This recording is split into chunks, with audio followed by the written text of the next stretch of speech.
welcome to Alpha Militaria TV. Thanks very much for tuning in once again. My name is Richard Saunders. Now, as always, I'm going to start by thanking everyone who is a regular subscriber to the channel and inviting anyone who maybe has found us for the first time to hit the subscribe button as well. And obviously, if you like what you see, to hit the like button as well. Now, down below, you'll find some links to our website, alphamilitaria.com, which includes our store. We sell some scopes and other accessories. And the website also contains a whole bunch of airgunning features and reviews and articles. There's also some links to some pages on Amazon for some products that I use on a regular basis, and also to our new Discord channel. Now, it being nearly Christmas, we thought that we would offer our Discord members a little bit of an early Christmas present. We have a Conus 15 to 40 by 50 spotting scope that we are offering as a competition prize.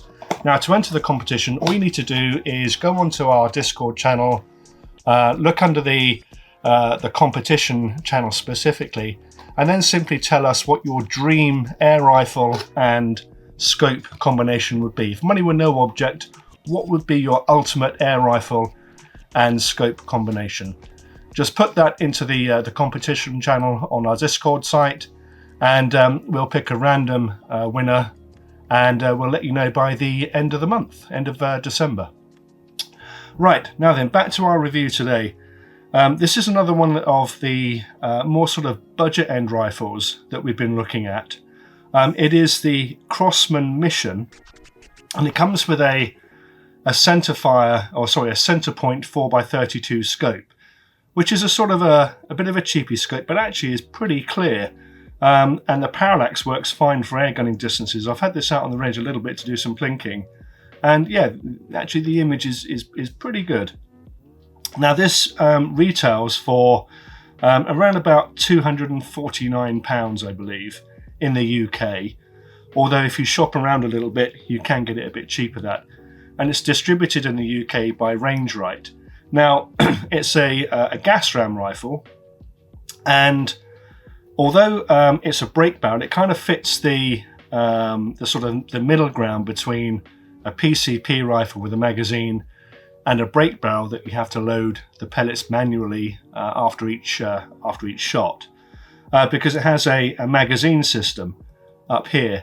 So whereas on a PCP, you might have a bolt or a side lever to cock the action and to cycle a pellet. With the Crossfire Mission, you load magazines into pellets into the magazine up here, and we'll show you how to do that. Then every time you break the barrel, a pellet is automatically fed into the breech for you. Really good little system, that. Right, so what we're going to do is we're going to have a look at the rifle from back to front. Then we'll zoom in on some of the key features. We'll show you the whole magazine system, inserting the magazine and putting pellets into the magazine. And then we'll finish up on the range where I'll take a few shots.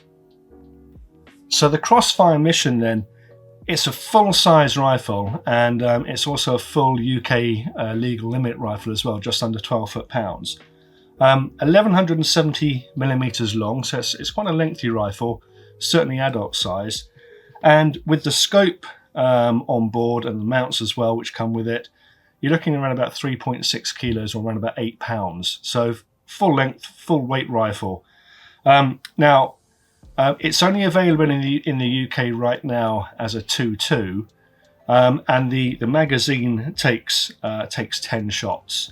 And as I said before, it's a gas ram, so in actual fact, Crosman calls this their nitro piston elite technology gas ram to you and me. And what that basically means is that rather than having a mainspring in the chamber up here that is compressed every single time you pull you break the action, break the barrel and cock the action, you have a contained chamber of gas, and that gas is compressed every time you cock the rifle. Then obviously when you pull the trigger, it's released, it expands again, drives a piston forward, and that creates the energy that pushes a pellet through the barrel. Now, starting at the back, the rifle has this solid rubber butt pad to it. There's no adjustment to it, but the cheek piece is quite nice and high, and certainly the shoulder fit, the length of pull, and the height of the comb is very comfortable, gives you good alignment for a scope. Now the stock overall is a black polymer or black plastic. It's quite a good quality stock as well. Very, very tough. You know, this will take a lot of abuse being thrown around a garden and in the field. You know, you can smash it against gate posts and fences, not deliberately, but if you do, then it's going to withstand a lot of punishment. It's quite light, the stock, quite slender. Now that's partly because you have these large cutouts here, almost like a sort of a semi-skeleton stock almost, or skeleton butt. The pistol grip is quite steeply raked. There's a nice big cutout for your hand. There is stippling, molded stippling all the way around the pistol grip, which makes it very grippy. You can't really shoot this with a thumb up position, but with your hand wrapped around it, it's very, very comfortable too. Now the forend is quite slender, and that has more stippling as well. It's quite long, plenty of room in there for your lead hand. The trigger guard is molded within the stock, but the trigger blade itself is metal, which is quite good because you don't often get that on lower cost rifles. And the trigger is also two-stage and is adjustable as well. Now the safety catch, and here I go again, I'm going to moan about the safety catch. The safety catch is located within the trigger guard. It's quite a large sort of reversed blade, and in the back position the gun is safe. It locks up the trigger quite nicely, and then in the forward position the gun is live.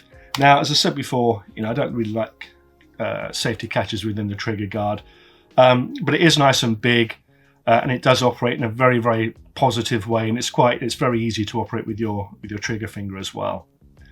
Now on top you have a set of dovetail grooves to accept a scope, and the scope rail itself actually has a little hole in the back here in the top of the action to accept a pin in this rear mount. So that basically means that under the recoil of the rifle, there's no chance of the mounts and the scope moving back along the rifle, no scope creep, which is a good feature as well. And as I said before, this center point 4x32 scope is actually pretty good. I don't know how much it costs on its own. I'm guessing not a lot. But for this rifle, it's absolutely ideal, and the picture quality is actually pretty good. You do also get a set of open sights as well. Now the open sights are nice quality. They're very solid, very chunky. They're adjustable for windage and for elevation as well.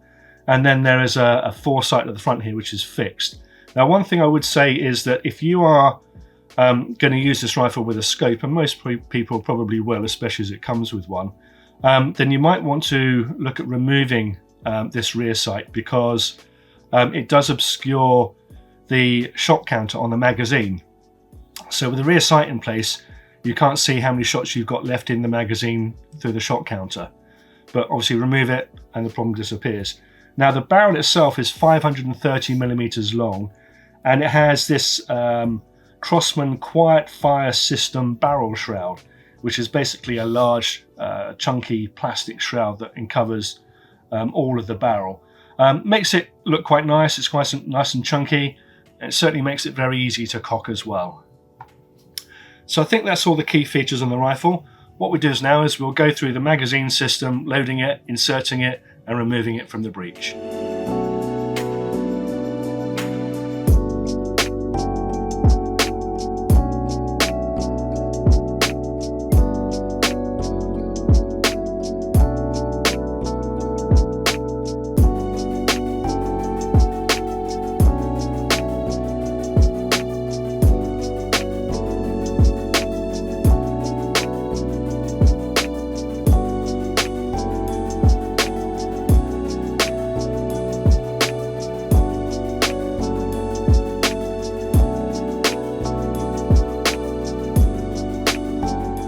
Now, cocking the centre fire mission is very straightforward, like most other break barrel rifles.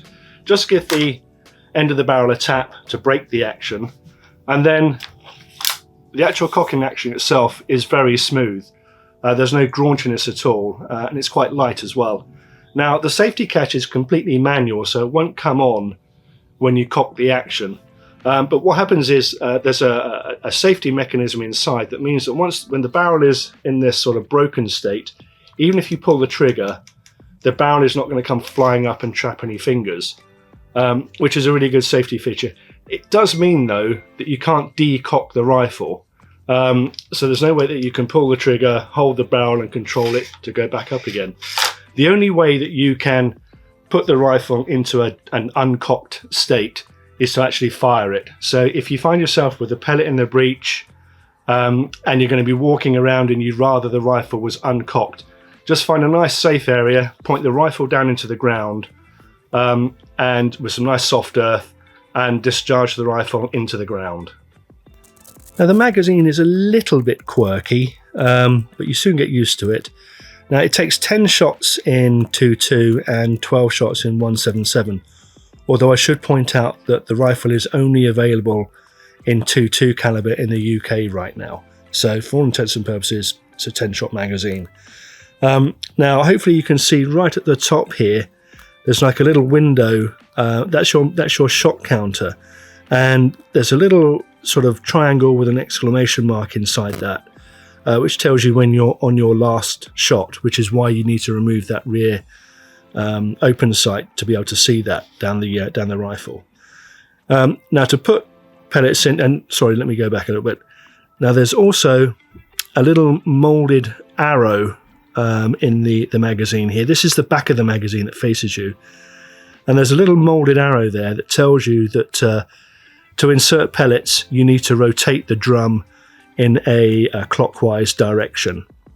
So the loading process itself is simple as putting a magazine in the bottom of the magazine there, and then if you can see on the back here, there's like little sort of individual chambers, and you just need to grab hold of one of those, rotate it round for the next chamber, and then keep rotating it round again. Now, one thing I have found, and I must admit it did catch me out, is that although this takes 10 shots, there are actually like 11 chambers, if you like. And the reason for that is that the last one you want to leave empty, because that enables you then to fit the magazine into the breech, which is what we'll show you next. So that's 9, so that's 10 shots. And you see, if I rotate that again, when the indicator says 0, you have that space that is left open at the bottom. You don't want to put a pellet in that, because otherwise you won't be able to load it into the breech. But loading the magazine is pretty straightforward. Now this magazine is empty, but the process works the same for a full magazine. Now you can hopefully see at the top here, you have the counter. Now obviously you need to see the counter as you look down the rifle. So this is the back of the magazine, or the side that faces you as you look down the rifle. Now because we left this slot at the bottom here empty, that slot fits over a probe that sits inside the breech just up here. Now to insert the magazine, all you need to do is put the magazine over that probe, as I say, with the counter facing you, and then just push it down until it clicks like that. You know it's firmly home then. And then the rifle isn't loaded at the moment because you haven't cocked it. But every time you then break the barrel, cock the rifle and return the barrel, the probe will push a pellet through the magazine and into the breech so that you can fire. Then obviously every single time that you break the barrel again and return it, that process will be repeated until you've used all 10 shots up.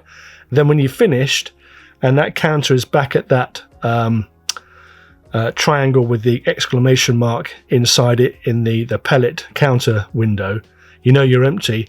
So you just need to pull the magazine out again. Well, that's a quick rundown on the Crosman Mission.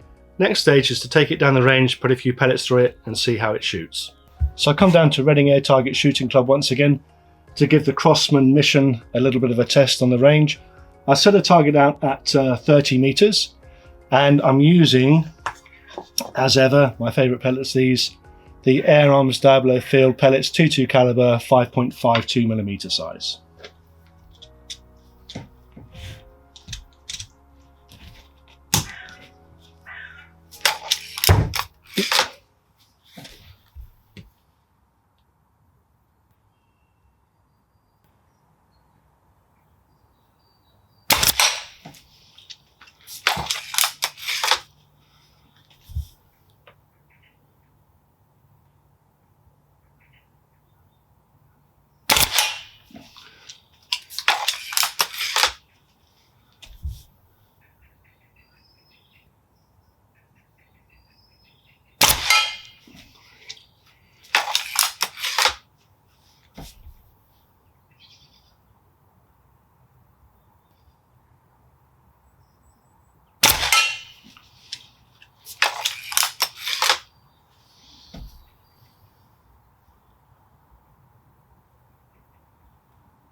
Well, that's all 10 pellets, a full magazine. Didn't look too bad, the group, but we're going to have a look now. Yeah, that's not too bad. A little bit of adjustment up and right, I would say. The main group has gone in that area there. Putting 9 pellets within half an inch or so, I guess, maybe a little bit more. Which is not bad for a gas ram straight out of the box. Well, that's our rundown on the Crosman Mission, a 249-pound magazine-fed brake barrel gas ram. Cocking action is really light, very smooth too. The magazine has worked absolutely faultlessly as well during the test. And as you saw, accuracy was pretty good too. Now, I had this on the chronograph and it measured just a shade over 10.8 foot-pounds, which is, you know, more than adequate for taking care of pests out to medium range. Anyway, I hope you enjoyed that. If you did, please hit the like button. And if you haven't already, please consider subscribing. And check out our website, alphamilitaria.com. And don't forget to enter our competition on our Discord channel. Details below. Thanks for watching.